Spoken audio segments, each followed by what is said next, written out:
പങ്കം മങ്കിയായി അല്ല പങ്കം പിങ്കിയായി. നോക്കിയേ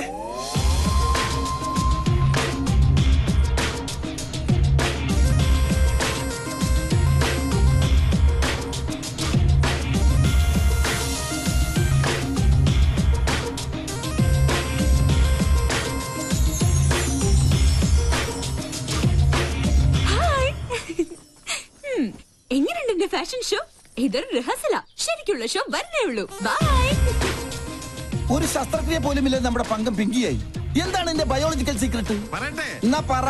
ഞാൻ പറഞ്ഞുതരാടാ തെണ്ടി. ഈ മുതൽ ഇവിടെ ഉണ്ടാവില്ല. എനിക്ക് ഒരു സീക്രട്ടും അറിയണ്ടേ. അച്ഛാ വേണ്ട. കൊണ്ട് തിരിച്ചറിയരുത്.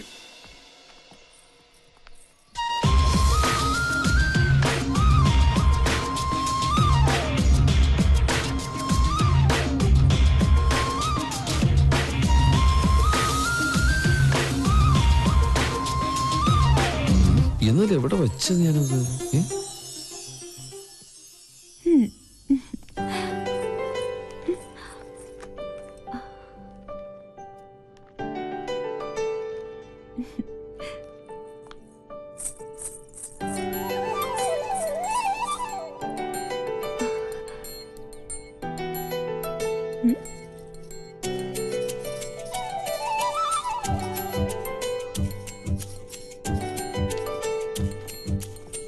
നീ എപ്പോ വന്നു? ഒരു ഫയൽ എവിടെ വെച്ചെന്ന് എനിക്ക് ഒരു ഓർമ്മയില്ല. നീ ഇയാൾക്ക് എന്നെ ഒന്ന് നോക്കിയാലെന്താ? ഞാൻ നോക്കിയല്ലോ. ഇന്ന് ഓഫീസിൽ ഇൻസ്പെക്ഷൻ ഉള്ളതാ. ഒരു ഓഫീസർ ജാട കണ്ടാ തോന്നും ഇന്ത്യൻ നേവി മുഴുവൻ ഇയാളുടെ കൺട്രോളിലാണെന്ന്. കൊടുത്തിറങ്ങി വന്ന എന്നെ വേണം പറയാൻ.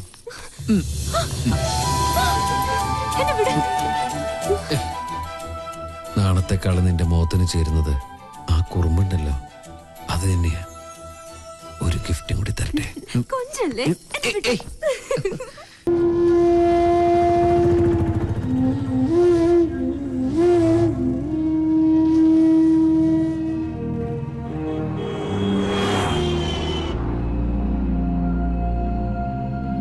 ജോത്സ്യന്റെ കുറിപ്പ് നേരിട്ട് കണ്ടാലേ നിനക്ക് മനസമാധാനാവുള്ളൂ എന്ന് എനിക്കറിയാം. 10-8 പൊരുത്ത. എത്ര കാത്തിരുന്ന അവൾക്ക് ഇങ്ങനെ ഒരു യോഗം ഒത്തുകിട്ടിയത്. നമ്മളെക്കാളും സന്തോഷത്തിലാണ് അവന്റെ വീട്ടുകാര്. നമ്മുടെ തറവാട്ടില് പന്തലിട്ട് കേമുമായിട്ട് തന്നെ നടത്തണം. എന്റെ ഒരു ആഗ്രഹ. തീയതി പെട്ടെന്ന് നിശ്ചയിച്ച പോയി വിളിക്കാനും എഴുത്തയക്കാനും ഒക്കെ ഒരു സൗകര്യമായിരുന്നു. പിന്നെ അറിയിച്ചില്ല, നേരാമണ്ണം വിളിച്ചില്ല എന്ന പരാതി ആരുടെ ഭാഗത്തുനിന്നും ഉണ്ടാവാൻ പാടില്ല. സത്യം പറയാലോ, ഇപ്പോഴാ ഞാൻ നിന്നിലൊരു അമ്മയെ കാണുന്നത്. ഈ ഒരു മുഹൂർത്തത്തിന് വേണ്ടി അത്രയ്ക്കേറെ ഞാൻ പ്രാർത്ഥിച്ചിട്ടുണ്ട്. ഇനി എല്ലാം ഈശ്വരന്മാര് കാത്തോളൂ.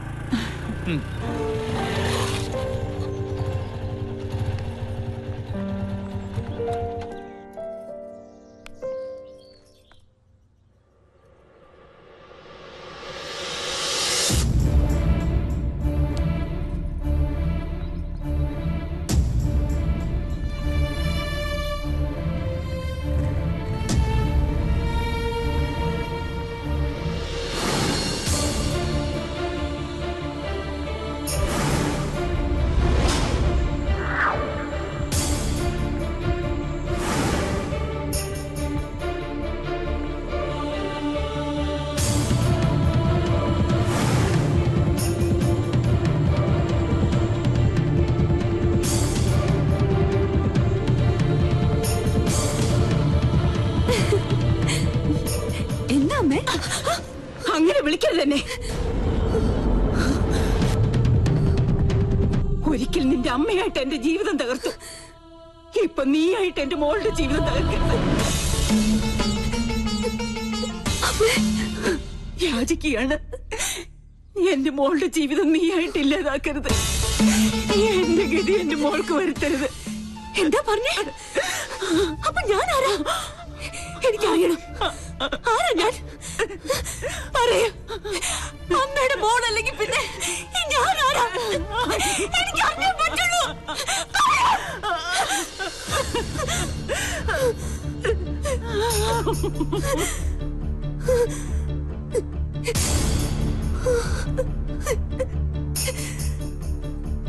മോളെ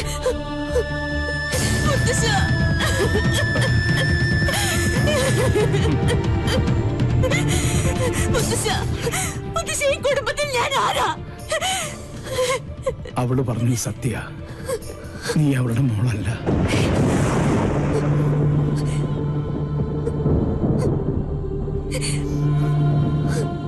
എന്നെങ്കിലും നീ അറിഞ്ഞിരിക്കേണ്ട ഒരു സത്യം മനഃപൂർവ്വം നിന്നിൽ നിന്ന് മൂടി വെക്കുകയായിരുന്നു. നിന്റെ അച്ഛനു വേണ്ടി, എന്റെ മോനു വേണ്ടി, അവളുടെ ഭർത്താവിന് വേണ്ടി. അന്ന് നിന്റെ അച്ഛൻ പൂനെയിലായിരുന്നു, രാജലക്ഷ്മി ഡൽഹിയിൽ.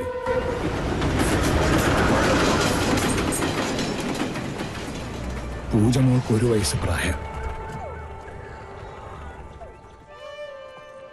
മേജർ സാഹബ് ബാഹർ ഗയേ ഹൈ. എനിക്കറിയാം ഇപ്പൊ എവിടെയാണെന്ന്. വണ്ടി എടുക്ക. രാജലക്ഷ്മി, എന്താ ഇത്? അവൻ എന്തായാലും ഇങ്ങോട്ട് വരും, അപ്പൊ നമുക്ക് കണ്ടാ പോരാ. എനിക്ക് ഇപ്പൊ തന്നെ നേരിൽ കാണണം. കാതുകൊണ്ട് പലതും കേട്ടു.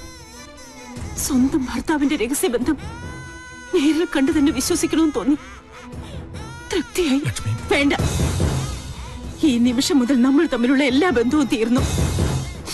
പക്ഷെ എന്നെയും എന്റെ മോളെയും വഞ്ചിച്ച് നിങ്ങളെ സുഖമായി ജീവിക്കാൻ ഞാൻ അനുവദിക്കില്ല. ഞങ്ങളുടെ ശവം കൂടി നിങ്ങൾ കാണേണ്ടി വരും.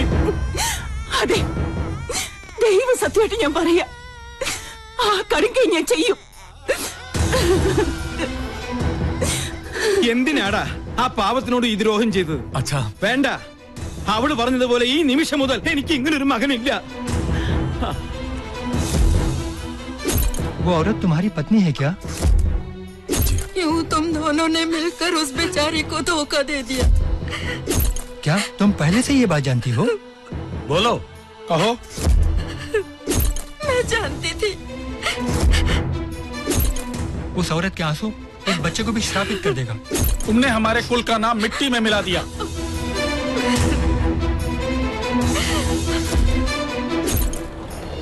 അന്ന് രാത്രിയാണ് ആ ദുരന്ത വാർത്ത ഞങ്ങൾ അറിഞ്ഞത്.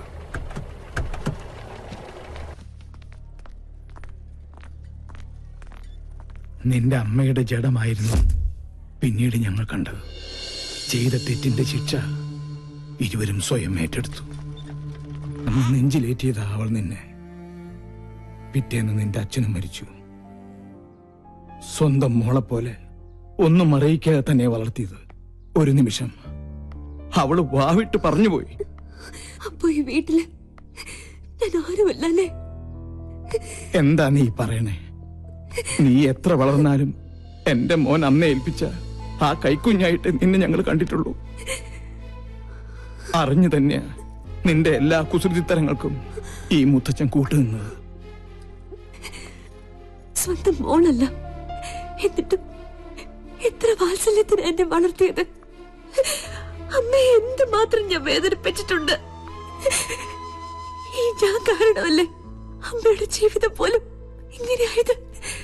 അല്ല, ഒരർത്ഥത്തിൽ പറഞ്ഞ രാജലക്ഷ്മിയുടെ ജീവിതം തകർത്തത് ഈ ഞാനാ. ആ രഹസ്യബന്ധത്തിൽ നിന്നും എന്റെ മോനകറ്റാൻ മനപ്പൊരുത്തം പോലും നോക്കാതെ മുറപ്പെണ്ണിനെ കൊണ്ട് ഞാൻ അവനെ കെട്ടിച്ചു. അവൾക്കൊന്നും അറിയില്ലായിരുന്നു. എന്റെ സ്വാർത്ഥതയ്ക്ക് വേണ്ടി ഞാൻ അവളെ ബലിയാടാക്കിയത്. ഈ മുത്തച്ഛന് ഒരു പ്രായശ്ചിത്തം ചെയ്യണം നിന്നിലൂടെ. അവൾ പൂജമോൾക്ക് വേണ്ടി ഒരുപാട് ആശിച്ചുപോയി. നാട്ടിൽ ചെന്ന് ഞാനും വാക്കുകൊടുത്തു, ഈ കല്യാണം തന്നെ നടക്കട്ടെ. സഞ്ജയനോട് വല്ല മോഹവും മനസ്സിൽ തോന്നിയിട്ടുണ്ടെങ്കിൽ എന്റെ മോളത് മറക്കണം. ഈ മുത്തച്ഛന്റെ ഒരു അപേക്ഷയാണ്.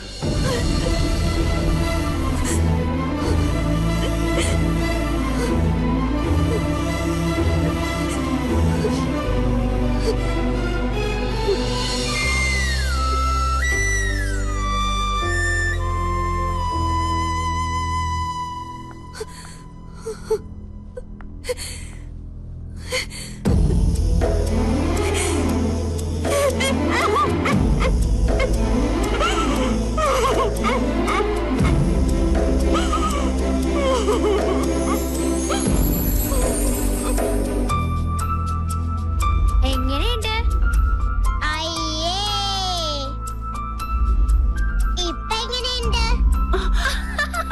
അമ്മേ, എന്താ? അമ്മനെ നോക്ക്.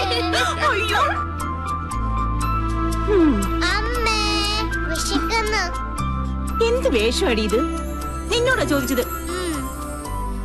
അമ്മ ചുമ്മാ പറഞ്ഞതല്ലേ. അവച്ചി പേടിച്ചു.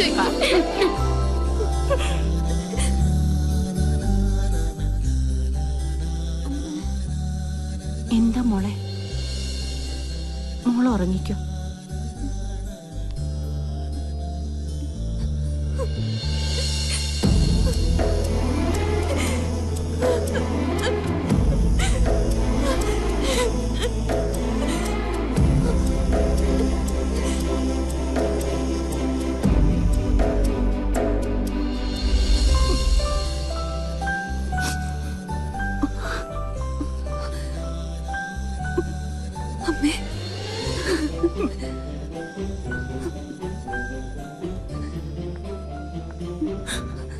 മോളെ, ഞാൻ എല്ലാം മുത്തശ്ശൻ പറഞ്ഞു. ഒരപേക്ഷയേ ഉള്ളൂ. ഞാൻ അമ്മയുടെ മോളല്ലെന്ന സത്യം പൂജ അറിയരുത്. മോളെ പറഞ്ഞാൽ ആ നിമിഷം മുതൽ ഞാൻ അവളുടെ ബാബാച്ചി അല്ലാതായി പോവും. ഒരിക്കലും പറയരുതെന്ന് ആഗ്രഹിച്ചത് പറ്റിപ്പോയി ഈ അമ്മയ്ക്ക്. എന്നും എന്റെ 2 കണ്ണുകളായി ഞാൻ നിങ്ങളെ കണ്ടിട്ടുള്ളൂ. ഇനിയും അങ്ങനെ കാണാൻ പറ്റുള്ളൂ. പറയ്, എന്റെ മോൾക്ക് അവനെ അത്രയ്ക്ക് ഇഷ്ടമാണോ? എന്ത് മണ്ടത്തിന് എന്റെ അമ്മ പറയണേ? ഞാൻ വെറും ഒരു കോമാളി. അമ്മയുടെ ഭാഷയിൽ പറഞ്ഞ താൻ തോന്നിയായി മരങ്കേറി പെണ്ണിന് അത്തരം സെന്റിമെന്റ്സിലൊന്നും ഒരു താല്പര്യമില്ല. മനസ്സിലായോ? ഇതൊക്കെയാ മരമാക്രി ഉണ്ടല്ലോ സഞ്ജു, അവനെ പറ്റിക്കാനാ. എന്റെ അമ്മക്കിളി ഒന്ന് ചിരിച്ചേ. ദേ വന്നു മണവാട്ടിപ്പെണ്ണ്. ഒരു ഗുഡ് ന്യൂസ്, എന്നെ കെട്ടിച്ചൂടാൻ പോവാ. പൊടി സത്യം.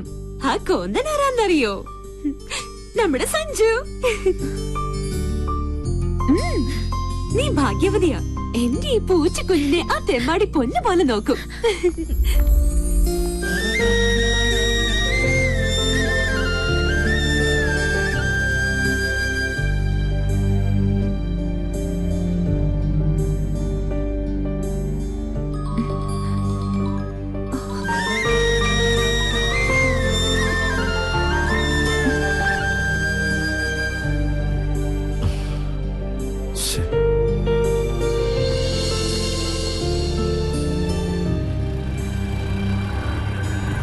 എന്തായി, കിട്ടിയോ?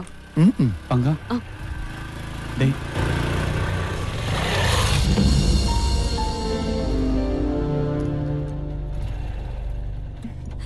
Hi lieutenant commander, how are U?